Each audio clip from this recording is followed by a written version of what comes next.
Deyir, motivasiya gəlsin, sonra hərəkət eləyərəm. Motivasiya hardan gələcək? Motivasiya axı enerjidir. Enerji isə hərəkət üçün gəlir. O isə hərəkət etdikdə gəlir. Əslində çox sadə bir şeydir, amma bilmirəm niyə belə bir istək yaranıb, belə bir tendensiya yaranıb ki, mənə motivasiya gəlməlidir ki, mən nəsə eləyim. Ola bilər hansısa ideya olsun, insight olsun və yaxud da ki, hər hansısa bir belə deyək də ilhamlanma baş versin. Amma motivasiya tamam başqa bir şeydir. Yəni mən sistemli şəkildə nəyəsə gedib çatmağım üçün hər gün məndə bəlli bir porsiya enerji olmalıdır ki, mən bunu reallaşdırım. Əgər o porsiya enerjiyə ehtiyac varsa, hərəkət etmək lazımdır. Niyə insanlar deyirlər ki, disiplinlə həyatda daha çox şey əldə edə bilərik? Çünki disiplin həmin o motivasiyanı oyada bilən insanlarda var. Yəni o hərəkət, mən məsəl üçün bilirəm ki, mən nə istəyirəm. Burada bitdi. Mənim niyyətim bəllidir, istəyim bəllidir. Nəyi yaşamaq istədiyim artıq mənim üçün tam olaraq aydındır, gözümün qabağında var, beynimdə var, hisslərimdə var və bütün struktur olaraq mən bundan razılaşmışam. Amma bunu reallaşdırmağa mənim enerjim yoxdursa, burada artıq 100% disiplin lazımdır.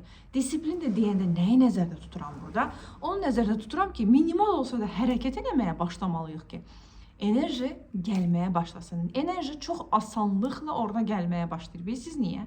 Çünki artıq struktur olaraq bütün varlığınız nəyə doğru getdiyinizi, nə istədiyinizi, nə yaşamaq istədiyinizi bilir. Sadəcə olaraq indi onun enerji xəttinə mi deyək, enerji dalğasına mı deyək, sadəcə qoşulmağı lazımdır ki, işləməyə başlasın. Siz mexanizminizi işlətməyə, siz belə bir şeydir də, elə bir ki, internetə girmək istəyirəm, nəyəsə baxmaq istəyirəm, amma bunun üçün kompüteri açmalıyam.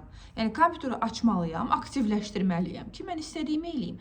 Bu da bizim kompüterdir. Biz onu aktivləşdirməliyik də, yəni yandırmalıyıq, açmalıyıq ki, prosesə başlaya bilək. Biz istəyirik ki, o öz-özünə yansın, açılsın, qoşulsun, biz də istədiklərimizə baxaq və yaxud da ki, kimsə gəlsin, onu bizim əvəzimizə eləsin.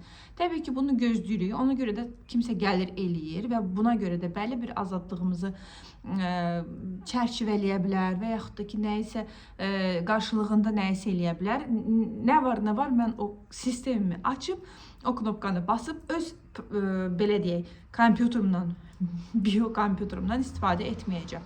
Nə qədər çox özümüz istifadə edə biliriksə özümüzdən, bir o qədər də istədiklərimizə gedib çata bilirik. Yəni, bizə lazım olan enerji xırda da olsa hərəkətlərimizdən ibarətdir. O zaman enerji artıq özü gəlməyə başlayacaq. Amma əgər mən nə istədiyimi bilmirəmsə deyəndə ki, ən azından nə yaşamaq istədiyimi bilmirəmsə, niyyətim bəlli deyilsə, istəyirsə mən dayanmadan hərəkət edeyim, gecə-gündüz işləyim, mən daha böyük bir nələrə nail olmayacağam. Əgər bir loxma çörək yeməkdirsə məqsəd, o bir loxma çörək üçün 24 saat işləyə bilər insan. Amma hansı bir layihəni reallaşdırmaq istəyirəm deyib də eyni qədər işləyə bilər, amma daha böyük işlər görə bilər. Niyə? Çünki beynimizdə o təsvir var. O təsvir sifarişdir ki, mən nə istəyirəm. Bu taksiyə minəndə artıq qeyd eləməlisən də ki, hara gedəcəksən.